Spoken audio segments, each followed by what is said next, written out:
Welcome to our channel Telugu Prabha. నేను మీ journalist Yagnamurthy. Dragon లేదా ఎన్టీఆర్ నీల్ సినిమాగా ఇప్పుడు అందరూ కూడా పరిగణిస్తున్నటువంటి సినిమా. అది షూటింగ్ జరుపుకుంటుంది. రీసెంట్ గా జోర్డాన్ లో ఒక షెడ్యూల్ ని పూర్తి చేసుకుని వచ్చింది. యాక్చువల్ గా ఇంకా మరిన్ని రోజులు అక్కడ షూటింగ్ జరుపుకోవాల్సి ఉంది. కానీ అనివార్య పరిస్థితుల వల్ల అక్కడ ఏర్పడినటువంటి సిచ్యువేషన్స్ వల్ల ముందుగానే ప్యాకప్ చేసుకొని వచ్చేసారు. అయినప్పటికీ అక్కడ ఒక 3 యాక్షన్ ఎపిసోడ్స్ ని డైరెక్టర్ ప్రశాంత్ నీల్ చిత్రీకరించాడు అని చెప్పేసి మనకు అందుతున్నటువంటి సమాచారం. సో ఇప్పుడు ఈ నార్త్ అమెరికా డీల్ ఏంటి అంటే, ఇప్పటి వరకు కూడా ఈ సినిమా సంబంధించినటువంటి నార్త్ అమెరికా డీల్ అనేది ఇంకా కుదరలేదు అనేటువంటి ప్రచారం ఇప్పుడు సోషల్ మీడియాలో జరుగుతూ ఉంది. ఎందుకని ఆ నార్త్ అమెరికా డీల్ కుదరలేదు? అంతకుముందేమో నార్త్ అమెరికాకి సంబంధించి డ్రాగన్ చాలా బిగ్ డీల్ ని కుదుర్చుకుంది అంటూ ఒక ప్రచారం వచ్చింది. ఇప్పుడు అది కాదు, అసలు డీలే కుదరలేదని ఇంకొక ప్రచారం నడుస్తుంది. ఇందులో వాస్తవం ఏంటి అని చూస్తే రెండూ కూడా నిజం కాదు అని చెప్పేసి మనకు తెలుస్తున్నటువంటి సమాచారం. ఎందుకంటే మునుముందు కూడా ఎవరు కూడా వేరే ఏ డిస్ట్రిబ్యూటర్ కూడా నార్త్ అమెరికాకి సంబంధించి ఆ డీల్ ని అమ్మే ఉద్దేశం లేదు, ఆ హక్కును అమ్మే ఉద్దేశం లేదు అనేది మనకు అందుతున్నటువంటి సమాచారం. ఎందుకని అంటే, స్వయంగా ప్రశాంత్ నీల్ నార్త్ అమెరికా హక్కుల్ని తనే ఉంచుకుంటున్నాడు, తన దగ్గరే ఉంచుకుంటున్నాడు.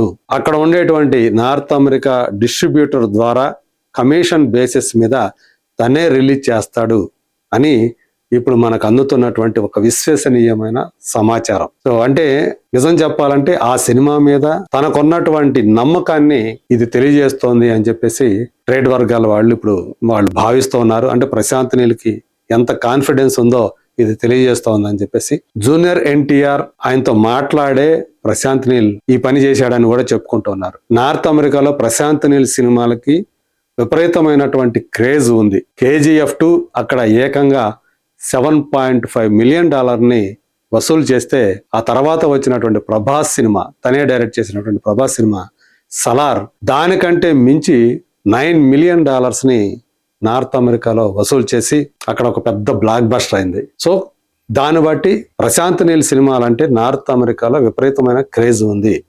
దీన్ని ఎన్కాష్ చేసుకోవడం కోసమే ఆ సినిమాని తన్నే స్వయంగా అక్కడ డిస్ట్రిబ్యూటర్ సాయంతో రిలీజ్ చేయాలి, సో వాళ్ళ కమిషన్ బేసిస్ మీద అని తను నిర్ణయం తీసుకున్నాడు అని చెప్పేసి మనకి ఇప్పుడు తెలుస్తున్నటువంటి సమాచారం. సో ఈ సినిమాలో జూనియర్ ఎన్టీఆర్ ఇప్పటి వరకు తను పోషించినటువంటి హైలీ అంటే ఎక్కువ హై యాక్టెన్ యాక్షన్ సీన్స్ కూడుకున్నటువంటి సీరియస్ రోల్, ఇప్పటి వరకు ఇంత సీరియస్ రోల్ ని జూనియర్ ఎన్టీఆర్ చేయలేదు అని చెప్పేసి చెప్తున్నారు. మరి ప్రశాంత్ నీల్ జూనియర్ ఎన్టీఆర్ ని ఎలా స్క్రీన్ మీద ప్రజెంట్ చేస్తున్నాడు? తన లుక్ కూడా చాలా డిఫరెంట్ గా ఉంది.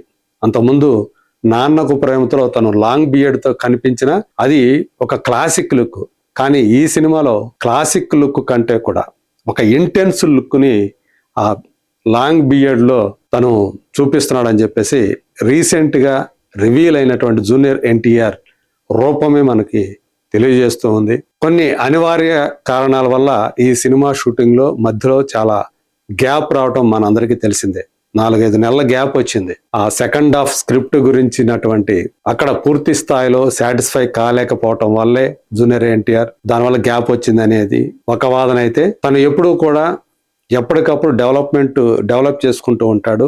కొంత షూట్ చేసిన తర్వాత తనే ఆ సెకండ్ హాఫ్ మరింతగా డెవలప్ చేసి మరింత ఇంటెన్స్ గా మరింత యాక్షన్ చొప్పించి ఆ మొత్తం సెకండ్ హాఫ్ ని తను మళ్ళీ కొత్తగా తయారు చేశాడు. ఇప్పుడు ఆ స్క్రిప్ట్ చాలా గొప్పగా వచ్చింది.